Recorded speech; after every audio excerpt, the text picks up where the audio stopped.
જો મિત્રો આપણે 11મા ધોરણના 7મા પાઠમાં દેડકાના વિવિધ અંગતંત્રોમાં ગયા વખતે આપણે બે તંત્રની વાત કરી. એક તો પાચન તંત્ર અને બીજું ઉત્સર્જન તંત્ર. એ ઉત્સર્જન તંત્રમાં આપણે મૂત્રપિંડની ઉપર શુક્રપિંડ બતાવેલા, એટલે એને નર પ્રજનન તંત્ર પણ કહેવાય. હવે આજે આપણે શીખીએ છીએ માદા પ્રજનન તંત્ર. લગભગ નર અને માદા પ્રજનન તંત્રો સરખા જેવા જ છે, થોડો ફેરફાર છે. આપણે અહીંયા હાઇલાઇટ કરીએ, એને આપણે અહીંયા તફાવતથી પારખવા પ્રયત્ન કરીએ. તો જેમ નર પ્રજનન તંત્રમાં મુખ્ય પ્રજનન અવયવ એ આપણે ગણાવેલું કે એક જોડ શુક્રપિંડ હોય, જે મૂત્રપિંડમાં અહીંયા ઉપર અગ્રવક્ષ તરફ જોડાયેલા હોય, અને સહાયક પ્રજનન અંગોની અંદર એ શુક્રપિંડમાંથી નીકળતા જે નલિકામય ભાગો, જેને શુક્રવાહિકા કહેવાય, એના પછી એ શુક્રવાહિકાઓ શુક્રપિંડની અંદર એક ઊભી નળી હોય, એને કહેવાય બીડરની નળી. એની અંદર શુક્રકોષો ઠલવાય. એના પછી એની અંદર સંગ્રહણ નલિકા હોય, એની અંદર શુક્રકોષો જાય અને પછી બહાર મૂત્રવાહિની દ્વારા શુક્રકોષો બહાર આવે, મૂત્રપિંડની બહાર, અને છેવટે મૂત્રવાહિનીમાંથી એ અવસાનીમાં ઠલવાય અને પછી શુક્રકોષો અવસાની દ્વાર મારફતે શરીરની બહાર ધકેલાય. તો આ બધા સહાયક પ્રજનન અવયવો કહેવાય, કે જ્યાંથી શુક્રકોષ પસાર થાય છે. એવી રીતે અહીંયા માદા પ્રજનન તંત્રમાં પણ એક જોડ શુક્રપિંડ છે, એને કહેવાય એક જોડ અંડપિંડ છે, એને કહેવાય મુખ્ય પ્રજનન અવયવ. અહીંયા આપણે આ જે ભાગો બતાવ્યા છે એને આપણે એક જોડ અંડપિંડ કહી શકીએ. શુક્રપિંડની જેમ જ અંડપિંડ પણ મૂત્રપિંડ ઉપર ગોઠવાયેલા હોય. અંડપિંડ છે એ શુક્રપિંડની કરતાં મૂત્રપિંડની ઉપર થોડા વધારે પહોળા ગોઠવાયેલા હોય. મૂત્રપિંડનો ઘણો ખરો ભાગ અંડપિંડ ઢાંકે. જ્યારે એની સામે આપણે શુક્રપિંડમાં જોયું હતું કે મૂત્રપિંડની ટોચ ઉપર અગ્રવક્ષ બાજુએ ગોઠવાયેલા હોય, તો મૂત્રપિંડનો ઘણો ભાગ છે એ ખુલ્લો રહે. તો આમ એક જોડ અંડપિંડો આવી રીતે મૂત્રપિંડની ઉપર જોડાયેલા હોય. એવી રીતે મૂત્રપિંડની ઉપર ફૂંપેલી આ પીળા કલરની ગ્રંથિ જે અંડપિંડના કારણે ઢંકાઈ ગઈ છે, આપણે નામ આપેલું એડ્રિનલ ગ્રંથિ.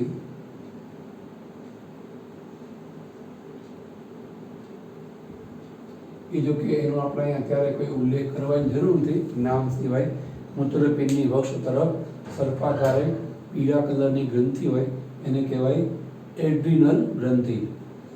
અહીંયા જે અંડપિંડ છે એ ખંડમય બતાવેલા છે આપણે, અને લગભગ એ જ્યારે પરિપક્વ બને એમાં ઘણા બધા અંડકોષો ઉત્પન્ન થયેલા હોય. એ વખતે એનો રંગ લગભગ કાળાશ પડતો હોય. અહીંયા જે ટપકા બતાવેલા છે એ ટપકાઓ અંડપુટિકાઓના છે. જેમ બીજાણુધાનીમાં ઘણા બધા બીજાણુઓ હોય, પરાગધાનીમાં ઘણી બધી પરાગરજ હોય. પણ જ્યારે અહીંયા આ જે અંડપિંડમાં ઉપસેલી કોથળી જેવા ભાગો છે, બધા ટપકા એટલે જે ઉપસેલી કોથળી જેવા ભાગો છે, તેની અંદર એક કોથળી દીઠ એક ટપકો એટલે એક ઉપસેલો ભાગ અને એક કોથળી જેવો ભાગ હોય, એની અંદર એક જ અંડકોષ હોય. એટલા માટે આપણે એને અંડધાની એવું કહેતા નથી, કારણ કે ધાની મતલબ કોથળી જેવી રચના દીઠ એક જ અંડકોષ હોય છે, એટલે એને કહેવાય અંડપુટિકાઓ. અહીંયા અંડપિંડમાં નાની મોટી ઘણી બધી ઉપસેલી આપણને અંડપુટિકાઓ જોવા મળે છે. એ રીતે અહીંયા મૂત્રપિંડની પર ગોઠવાયેલા જે અંડપિંડ છે એ જોવા મળે. એનું મુખ્ય કામ એ અંડકોષો ઉત્પન્ન કરવાનું, જેમ શુક્રપિંડનું મુખ્ય કામ શુક્રકોષો ઉત્પન્ન કરવાનું છે, એવી રીતે. એ સિવાય મૂત્રપિંડની ઉપરની બાજુએ આપણને મેદકાય જોવા મળે છે.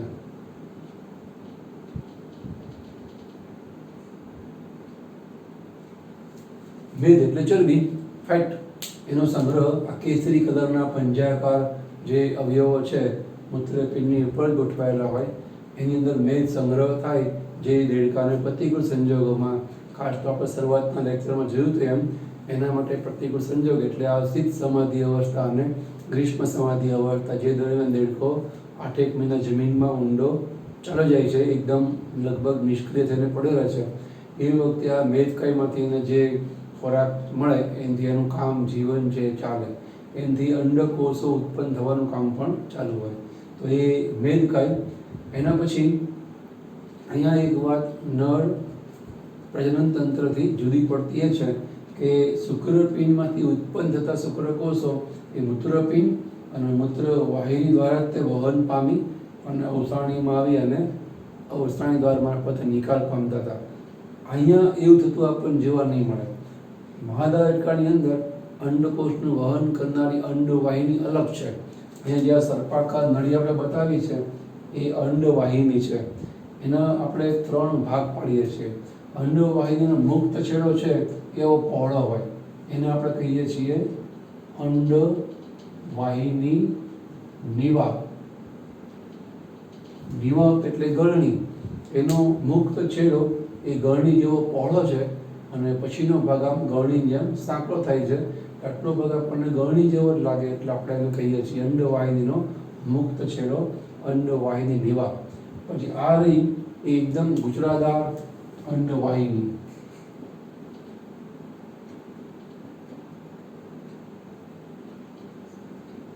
અને છેલ્લો ભાગ છે એ ફરી ફૂલેલો છે કોથળી જેવો, એને આપણે કહીએ છીએ અંડાશય. આપણે અગાઉ સમજાવેલું નર અને માદા દેડકાના તફાવતની અંદર, બાહ્ય લિંગ ભેદના તફાવતમાં, કે નર દેડકો હોય તો ઉદર સાંકડું હોય, દેડકો માદા હોય તો ઉદર પહોળું હોય. પહોળું ઉદર હોવાનું કારણ કે એના આ ઉદર પ્રદેશમાં અંડાશયો આવેલા હોય અને વર્ષા ઋતુ જે એની પ્રજનન ઋતુ પણ કહેવાય, એ અંડાશયો અંડકોષોથી ભરપૂર હોય.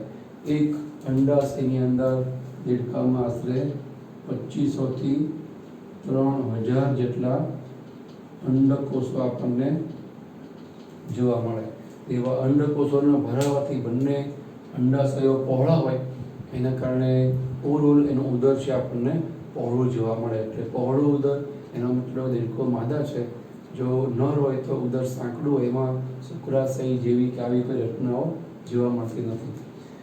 હવે થોડી અંડવાહિનીની વાત કરીએ તો એકચ્યુઅલી અંડવાહિનીનું કામ જ એના નામ પ્રમાણે અંડકોષના વહન કરવાનું હોય. તો ખરેખર તો એ અંડપિંડ જોડે અંડવાહિની જોડાયેલી હોવી જોઈએ. તો તમે જોઈ શકો છો કે આ જે અંડવાહિની છે એને અને આ અંડપિંડને સીધો કોઈ સંબંધ જ નથી. જેવી રીતે આ અંડપિંડ મૂત્રપિંડની ઉપર છે તો ફક્ત ભૌતિક જોડાણ છે, પણ ક્રિયાત્મક સંબંધ મૂત્રપિંડ અંડપિંડને ના હોય. અંડપિંડની જે ક્રિયા અને મૂત્રપિંડની જે ક્રિયા અનુક્રમે અંડકોષો ઉત્પન્ન કરવાની અને મૂત્ર નિર્માણ કરવાની, એમને કોઈ સંબંધ જ નથી. એટલે ક્રિયાત્મક રીતે બે જોડાયેલા નથી, ફક્ત ભૌતિક રીતે બે જોડાયેલા છે. એની સામે આ તો આપણે એવું લાગે કે અંડવાહિનીનો મુક્ત છેડો જેમાંથી અંડકોષ દાખલ થવાના હોય, પણ એ અંડકોષ જ્યાંથી આવવાના છે એ અંડપિંડ છે બહુ દૂર છે. એટલે એમાં ભૌતિક સંપર્ક કે જોડાણ તો નથી, પણ કોઈ ક્રિયાત્મક જોડાણ પણ લાગે નહીં આપણને દેખાવમાં. પણ એવું નથી, એ આપણને વૈજ્ઞાનિક કારણ તરીકે પૂછાય છે કે આ જે બે અંડવાહિનીના મુક્ત છેડા છે, અંડવાહિની આપણે જોઈ રહ્યા છીએ દેડકામાં એક જોડ છે, એના મુક્ત છેડાઓ એ આ ફેફસાની આસપાસ ગોઠવાયેલા હોય. અહીંયા આપણા એના ફેફસા બતાવેલા છે દેડકાના.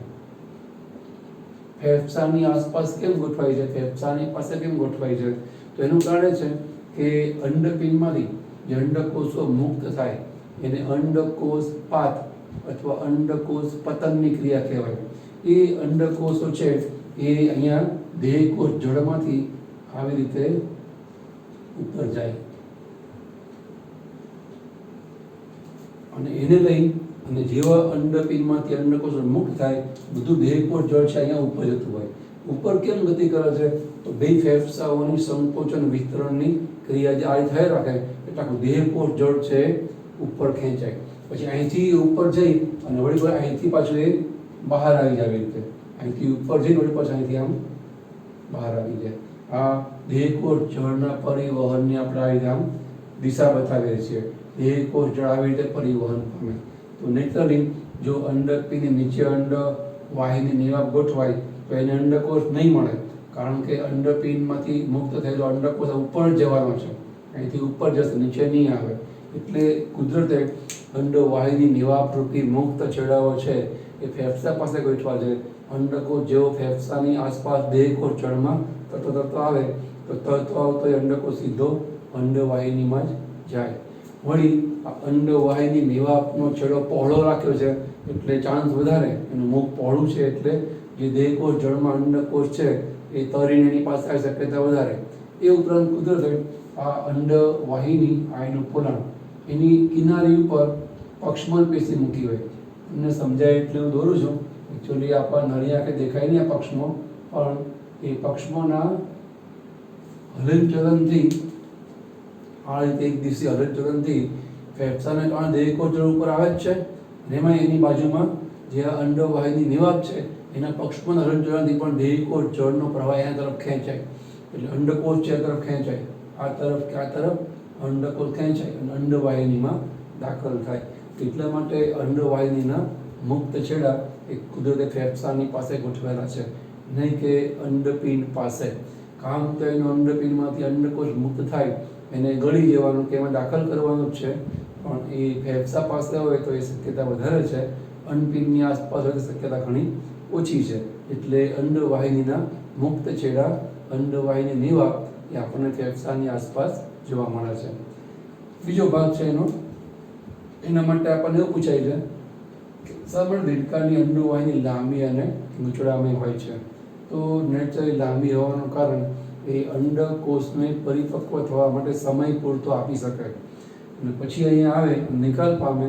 પણ જો પિંડમાંથી છૂટો પડતો અંડકોષ એને પરિપક્વ થવા સમય પૂરતો જોઈએ, જો મેળવી શકે નહીં તો એ શુક્રકોષ દ્વારા ફલન પામે નહીં અને એમનો વંશ વેલો એમની જાતિની સાતત્યતા ટકી રહી શકે નહીં. દેડકા જાતિ એ નાશપ્રાય થવા માંડે, લુપ્ત પણ થઈ જાય.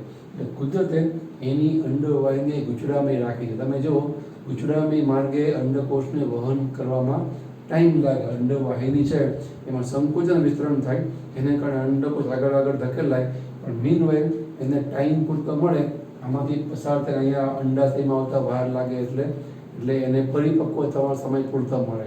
એ સિવાય એની અંદર જરદીનો ભરાવો થાય એ પણ અંડવાહિનીમાંથી પસાર જાય થતો હોય ને ત્યારે એની ફરતે જે શ્લેષ્મલ પળ લાગે એ શ્લેષ્મલ પળ પણ અંડવાહિનીને કારણે લાગતું હોય છે કે આવરણ છે એને આસપાસ બનતું હોય છે. એના માટે આ અંડવાહિની લાંબી અને ગૂંચળામય આપણને જોવા મળે. છેલ્લે અંડાશયો એમાં અંડકોષો સંગ્રહાય અને એકબીજાને ચોંટીને રહે, કારણ કે એની ફરતે ચીકણા પદાર્થ એવા શ્લેષ્મ પદાર્થના આવરણ હોય. જેમ જે અંડકોષો આવે એ અંડાશયમાં પરસ્પર ચોંટે. જ્યારે જાતીય ઉત્તેજનાની ચરમ અવસ્થાએ મૈથુન ક્રિયાના અંતે ઉપર રહેલો નર દેડકો જ્યારે શુક્રકોષનો ત્યાગ કરે, બરાબર એ જ વખતે નીચે રહેલો માદા દેડકો એ પણ અંડકોષ સમૂહ ત્યાગ કરે. એમ શુક્રકોષ પણ મિલિયન્સ ઓફ બહાર નિકાલ પામે, એમાં આખો અંડ સમૂહ છે એ બહાર નિકાલ પામતો હોય છે. તો એ રીતની વ્યવસ્થા છે. અહીંયા એ જે અંડાશયો છે એ પોતપોતાના સ્વતંત્ર છિદ્ર મારફતે જે અવસારણી છે એમાં ઉપરની બાજુ ખુલે અને મૂત્રપિંડમાંથી મૂત્રનું વહન કરતી જે આ મૂત્રવાહિની છે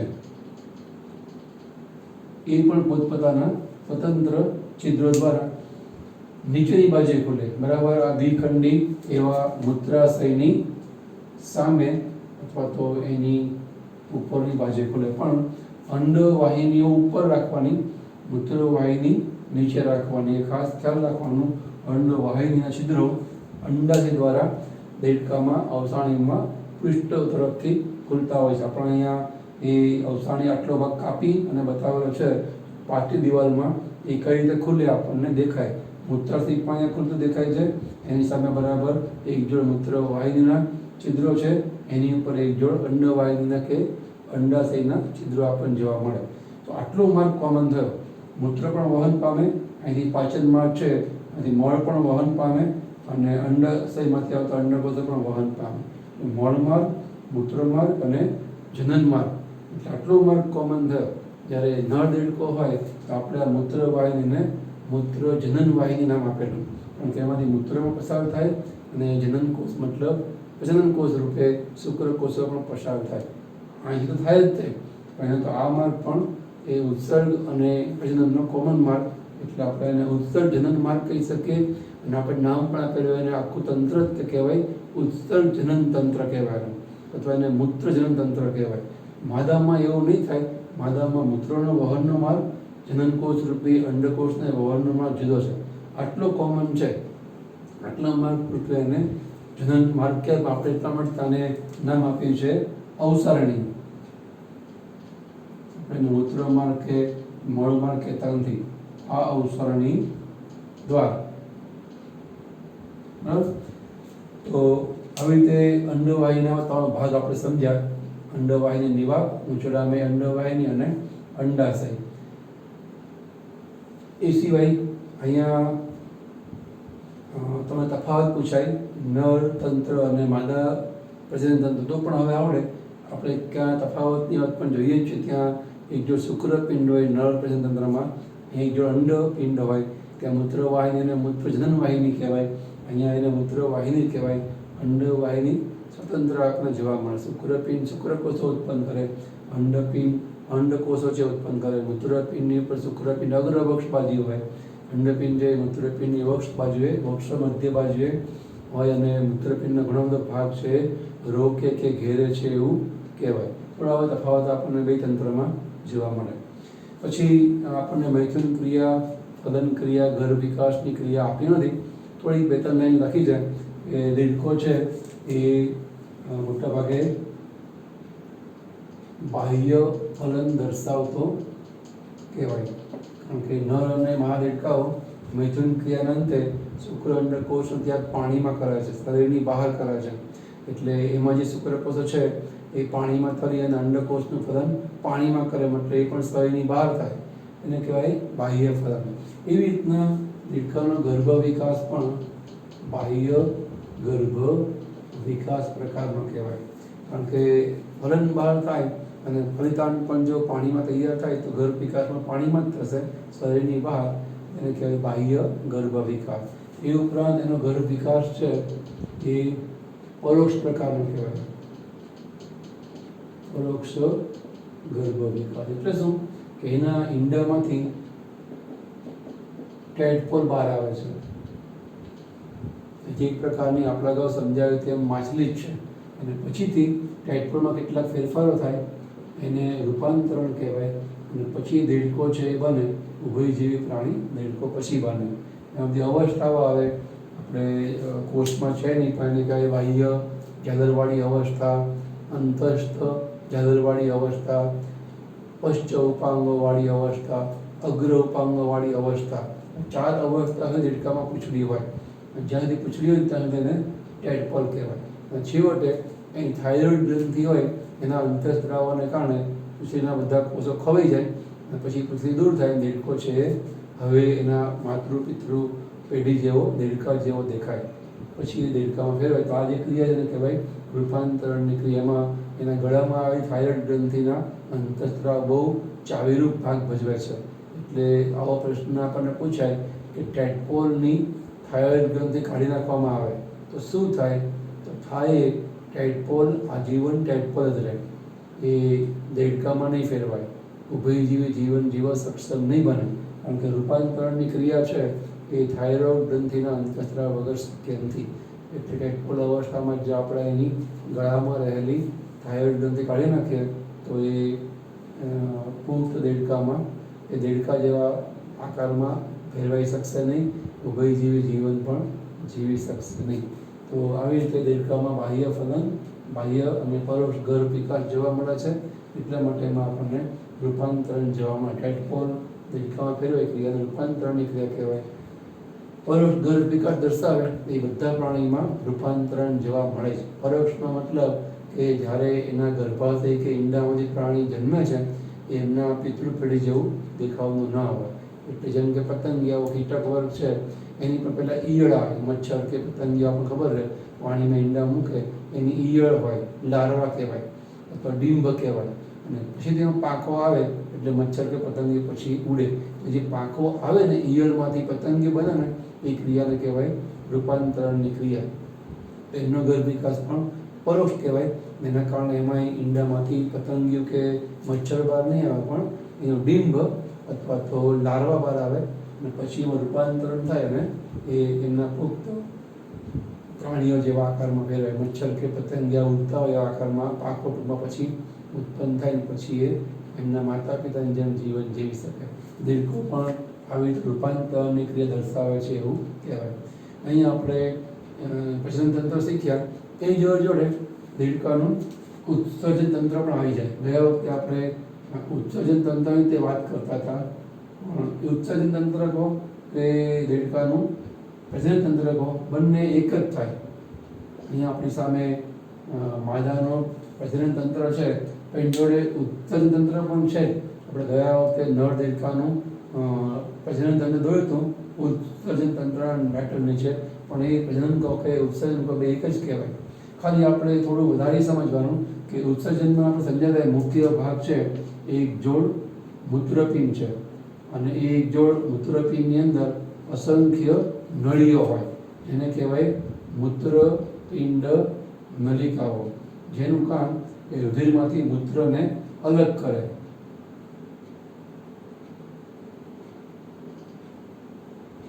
અને પછી મૂત્ર વાહિની દ્વારા મૂત્રાશયમાં આવે,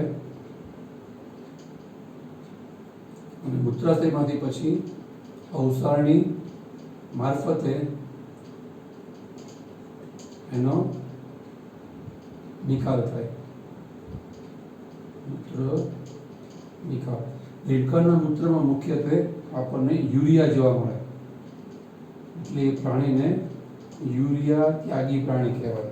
જે સરીસૃપ ને પક્ષીઓનો વિહંગવર્ગ છે એમના મૂત્રમાં યુરિક એસિડ હોય, એટલે યુરિક એસિડ ત્યાગી પ્રાણી કહેવાય. અમુક એવા જળચર પ્રાણીઓ હોય એના મૂત્રમાં એમોનિયા હોય, તો એમને એમોનિયા ત્યાગી પ્રાણી કહેવાય. પેશાબમાં ઉત્સર્ગ દ્રવ્ય મોટાભાગે લોકો એમોનિયા નિકાલ કરે, એટલે એમોનિયા ત્યાગી. આપણે દેડકો યુરિયા ત્યાગી પ્રાણી કહેવાય. અને મેં કીધું એમ પક્ષીઓ કે સરીસૃપ વર્ગના જે પ્રાણીઓ છે એ યુરિક એસિડ ત્યાગી પ્રાણીઓ કહેવાય. તો પ્રજનન તંત્રમાં ઉત્સર્જન તંત્ર પણ આવી જાય છે એવું કહેવાય. અહીંયા આપણે દેડકાનું પાચન, ઉત્સર્જન અને પ્રજનન ત્રણ તંત્રની વાત કરી. હવે આપણે દેડકાના બીજા બે તંત્ર જોઈએ, ચેતાતંત્ર અને પરિવહન તંત્ર. એની પર આપણને થોડીક માહિતી આપી છે, વિગતવાર આપણને કોઈ માહિતી આપી નથી, કોઈ ફિગર પણ એમાં આપણને આપેલી નથી. જે કંઈ માહિતી આપી છે આપણે માહિતી જોઈએ, આપણે આપણા તંત્ર શીખીએ ત્યારે એના વિશે વિગતવાર જોઈશું. મેં તમને કીધું એમ તમે વિડીયો સ્ટોપ કરી અને આ ફિગર દોરી અને એના નામ લખવા પ્રયત્ન કરજો જ, કારણ કે ખાલી સાંભળવાથી કે આપણને સમજાય અને યાદ ના રહે. એક આપણી રીતે આપણે દોરીએ, લખીએ તો તે આપણને યાદ રહે. વિડીયો સ્ટોપ કરી પોતાની નોટ પણ બનાવતા જવાની, અને થોડી એની નોંધ પણ કરતા જઈએ, તો એ આપણી પોતાની નોટ છે તૈયાર થઈ જાય. અહીંયા દેડકાનું જે ચેતાતંત્ર છે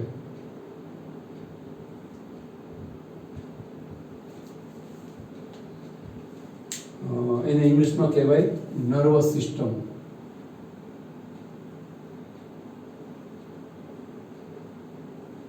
એના બે ભાગ પડે છે, સેન્ટ્રલ નર્વસ સિસ્ટમ અને પીએનએસ, સીએનએસ અને પીએનએસ, એટલે કે પેરિફેરલ નર્વસ સિસ્ટમ. જેમાં પરિઘવર્તી ચેતાતંત્ર અને મધ્યસ્થ ચેતાતંત્ર. મધ્યસ્થ ચેતાતંત્રમાં મગજ અને કરોડરજ્જુ એનો સમાવેશ થાય, અને પરિઘવર્ત તંત્રની અંદર મગજમાંથી નીકળતી ચેતાઓ એને કહેવાય મસ્તિષ્ક ચેતાઓ, એનો સમાવેશ થાય, અને કરોડરજ્જુમાંથી નીકળતી કરોડરજ્જુ ચેતાઓ એનો સમાવેશ થાય. દેડકામાં મસ્તિષ્ક ચેતા છે એ 10 જોડ આપણને જોવા મળે, અને કરોડ ચેતાઓ છે આપણને 9 જોડ જોવા મળે. આપણે થોડી આની વાત કરીએ તો દેડકાની અંદર જે કે કોઈ પણ પ્રાણીમાં ચેતાતંત્ર કે નર્વસ સિસ્ટમ છે, એનું કામ શું? એનું કામ શરીરમાં ચાલતી જૈવિક ક્રિયાઓ, વિવિધ તંત્રોની જૈવિક ક્રિયાઓનું સહનિયમન અને સંકલન કરવાનું, કોઓર્ડિનેશન કરે, સહનિયમન કરે અને નિયંત્રણ પણ કરે, કંટ્રોલ પણ કરે. તમે જુઓ કે આપણે દોડીએ ત્યારે આપણું જે હૃદય છે એના ધબકારા ફાસ્ટ થાય છે, તો એની જોડે જોડે શ્વસન ક્રિયા પણ ફાસ્ટ થાય છે. તો એ બે જોડે જોડે કામ કરે ઇચ્છનીય છે. ધબકારા ફાસ્ટ થાય ને શ્વાસ ધીમે, કે શ્વાસ ફાસ્ટ અને ધબકારા ધીમે, એ ચાલે નહીં. એ બે જોડે જ ચાલે. આપણને પરસેવો જેટલો આ હાથમાં વળે એટલો આ હાથમાં વળતો હોય છે. આપણો વિકાસ વૃદ્ધિ થાય છે, બધા અંગો એક સરખા વિકાસ પામે છે. એક આંખ નાની મોટી, હાથ નાના મોટા, લાંબા ટૂંકા થતા.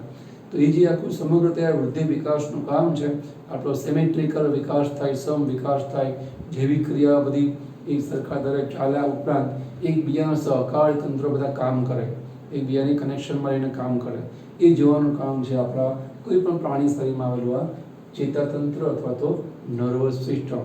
એ ટૂંકમાં આવી રીતે કોઓર્ડિનેશન અને કંટ્રોલનું કામ કરે છે. એના બે ભાગ છે, મગજ અને કરોડરજ્જુ. એ બેને કહેવાય મધ્યસ્થ ચેતાતંત્ર. અને શરીરમાં વચ્ચોવચ મધ્ય ધરીમાં પૃષ્ઠ મધ્ય રેખા પર ગોઠવાયેલા છે મગજ અને કરોડરજ્જુ. તેને કહેવાય મધ્યસ્થ ચેતાતંત્ર. અને એ એકદમ સેફ છે, સલામત છે, સુરક્ષિત છે અને હોવું જ જોઈએ, કારણ કે એ બહુ અગત્યના પાર્ટ છે, શરીરના અગત્યના અવયવો છે. એક સમયે હાથ કપાય, પગ કપાય, આંખ ફૂટી જાય, એક કે બે, એક ફ્રેક્ચર ના હોય, એક કિડની ના હોય તો ચાલે, પણ મગજ ના હોય કે એમાં જો ખામી સર્જાય, ઈજા થાય તો પ્રાણી કે દેડકો મૃત્યુ પામે. એટલે મગજ અને કરોડરજ્જુ બહુ અગત્યના એવા ભાગ શરીરના છે. તો કુદરતે એને એકદમ સલામત રાખ્યા છે. એવી રીતે સલામત છે કે ખોપરી રૂપી અને કરોડરજ્જુ છે, એ કરોડ સ્તંભ જે મણકા હોય, જેને આપણે કશેરુકાઓ કહીએ છીએ, એની અંદર બંધ છે. એટલે કંકાલ તંત્રનું એને સુરક્ષા કવચ છે. એની અંદર 3 પડ હોય, જેને કહેવાય બાહ્ય તાનિકા પડ, મધ્ય તાનિકા પડ અને અંતઃ તાનિકા પડ. આવા 3 તાનિકા પડની વચ્ચે મગજ અને કરોડરજ્જુ હોય. એ બીજું સુરક્ષા કવચ. ખોપરી રૂપી કંકાલ તંત્ર, કરોડ સ્તંભ રૂપી કંકાલ તંત્ર, બેની પર ત્યાં 3 તાનિકા પડો હોય. એ તાનિકા પડો રૂપી સુરક્ષા કવચ બીજું.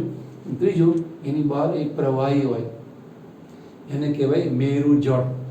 એ અંદર પણ હોય અને બહાર પણ હોય. મગજ અને કરોડરજ્જુ પૂરું છે, એમાંય હોય, એને કહેવાય મસ્તિષ્ક મેરુ જળ, અને બહારની બાજુએ હોય, જેને કારણે પ્રાણી હલનચલન કરે એ દરમિયાન મગજને, કરોડરજ્જુને આંચકા લાગે નહીં. તો આવા 3 કારણસર કહી શકાય કે દેડકાનું મધ્યસ્થ ચેતાતંત્ર એ વધારે સુરક્ષિત છે. દેડકાના મગજની અંદર 3 ભાગમાં મગજ વહેંચાય. એક તો અગ્ર મગજ, બીજું મધ્ય મગજ, ત્રીજું પશ્ચ મગજ.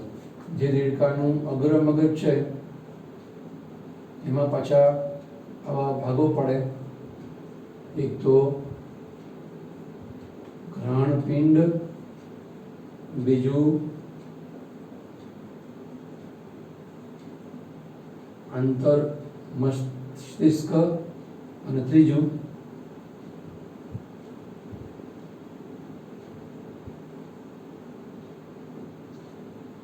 બૃહદ મસ્તિષ્ક ગોળાર્ધ. આપણે ફિગર દોરવાની નથી તો તમને આઈડિયા નહીં આવે. ભવિષ્યમાં જ્યારે આપણે આપણું મગજ જોઈશું ને ત્યારે આ બધા ભાગો આવશે જ તે.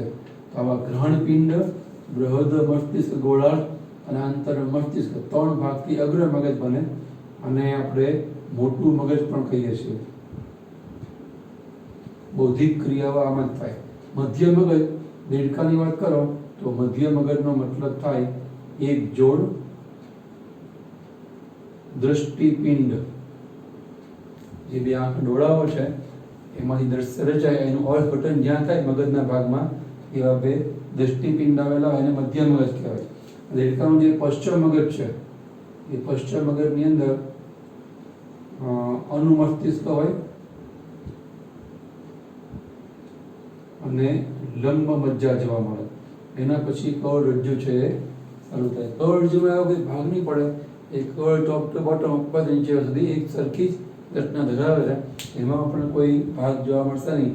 મગજમાં આપણને વિવિધ ભાગો છે એ જોવા મળે. અગ્ર, મધ્ય, પશ્ચિમ મગજ.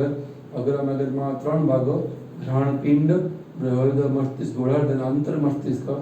મધ્ય મગજમાં એક જોડ દૃષ્ટિપિંડ અને પશ્ચિમ મગજમાં અનુમસ્તિષ્ક અથવા પશ્ચાનુમસ્તિષ્ક અને લંબ મજ્જા. આ મગજ અને કરોડરજ્જુની વાત થઈ. એમાંથી નીકળતી જે ચેતાઓ છે એમાં એ ચેતાઓ શરીરમાં ફેલાય. મગજ અને કરોડરજ્જુમાં ચેતાઓ છે શરીરના ખૂણા ખૂણાઓથી ફેલાય. શરીરના છેવાડા અંગના છેલ્લા ભાગ સુધી ચેતાઓ ફેલાયેલી હોય એટલે એને કહેવાય પરિઘવર્તી ચેતાતંત્ર. એ ચેતાઓ મગજની હોય તેને કહેવાય મસ્તિષ્ક, કરોડરજ્જુની હોય તેને કહેવાય કરોડરજ્જુ ચેતાઓ. આ ચેતાઓ છે એ બધી મિશ્ર પ્રકારની કહેવાય.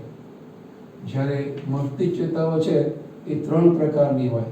એક તો સંવેદી ચેતા જે અંગથી મગજ તરફ ઉર્મિ વેગને લઈ જાય. પછી ચાલક કે પ્રેરક ચેતા જે મગજથી અંગ તરફ ઉર્મિ વેગને લઈ જાય. ઉર્મિ વેગ એટલે લાગણીઓનું વિદ્યુત સ્વરૂપ. આપણને ખબર, આપણને કોઈ અડે, આપણે જીવ પર કંઈ સ્વાદ માટે મૂકીએ, સ્વાદ પારખવા માટે, નાકને કંઈ વાસ કે ગંધ છે, મહેક કે સુગંધ છે એનો અનુભવ થાય તો એ બધું વિદ્યુતના રૂપમાં મગજ સુધી પહોંચે છે. તો કોઈ પણ લાગણી, જોવાની, ચાખવાની, સૂંઘવાની, સ્પર્શવાની, સાંભળવાની, એ લાગણી અથવા સંવેદના એ વિદ્યુતના રૂપમાં મગજ સુધી પહોંચે છે. તો લાગણીનું વિદ્યુત સ્વરૂપ કે સંવેદનાનું વિદ્યુત સ્વરૂપ એને કહેવાય ઉર્મિવેગ. તો એનું અંગથી મગજ સુધી વહન થાય, એ વહન કરતી ચેતા એને કહેવાય સંવેદી ચેતાઓ, સેન્સરી નર્વ્સ. મગજ આદેશ આપે કે હવે આ અંગે આ કામ કરવાનું, ચાલવાનું, દોડવાનું, કૂદવાનું, ખંજવાળવાનું, તો એ મગજ આદેશ આપે અંગોને, એ પ્રમાણે અંગો એ પ્રેરણાને કામ કરે. તેને કહેવાય પ્રેરક ચેતા. કારણ કે ચેતા અંગોને પ્રેરણા કરે છે કે આ પ્રમાણે કામ થવું જોઈએ. તો એ પ્રમાણે અંગો હલનચલન પામે માટે ચેતાને કહેવાય ચાલક ચેતા, કે જેમાં મગજથી અંદર ઉર્મિવેગનું વહન થાય. અમુક ચેતાઓ મગજની અંદર એ મિશ્ર હોય કે જે અંગથી મગજ અને મગજથી અંગ બે તરફ ઉર્મિવેગનું વહન કરી શકે. તો મગજની મસ્તિષ્ક ચેતાઓ છે એ 3 પ્રકારની હોય. જ્યારે કરોડરજ્જુ ચેતાઓ બધી એકદમ સરખી જ હોય, બધી મિશ્ર જ હોય. અંગથી મગજ, મગજથી અંગ તરફે ઉર્મિવેગનું વહન કરી શકે. આ ચેતાઓ જાડુ શરીરમાં રચાય એને વળી પાછા આપણે 2 ભાગમાં વહેંચીએ છીએ. એકને કહેવાય સ્વયંવર્તી ચેતાતંત્ર અને બીજાને કહેવાય ઐચ્છિક અથવા તો દૈહિક ચેતાતંત્ર. સ્વયંવર્તી એટલે શું? આપણને ખબર છે અંદરના અવયવો છે બધા, હૃદય છે, પાચન તંત્ર છે, ફેફસા છે, મૂત્રપિંડ, મૂત્રાશય, એ બધા આપણી ઈચ્છા પ્રમાણે કામ કરતા નથી. ઇવન આપણે સૂતા હોઈએ કે કોમામાં હોઈએ તો પણ એ તો એનું કામ છે કરે જ છે. એનો મતલબ કે એના કામ ઉપર આપણો સીધો કાબુ નથી, આપણું સીધું નિયંત્રણ એના ઉપર નથી. તો એની ઉપર નિયંત્રણ રાખનાર જે ચેતાઓ છે એ ચેતાઓના જાળાને કહેવાય સ્વયંવર્તી ચેતાતંત્ર. એને પાછા 2 ભાગ પડે: અનુકંપી ચેતાતંત્ર અને પરાનુકંપી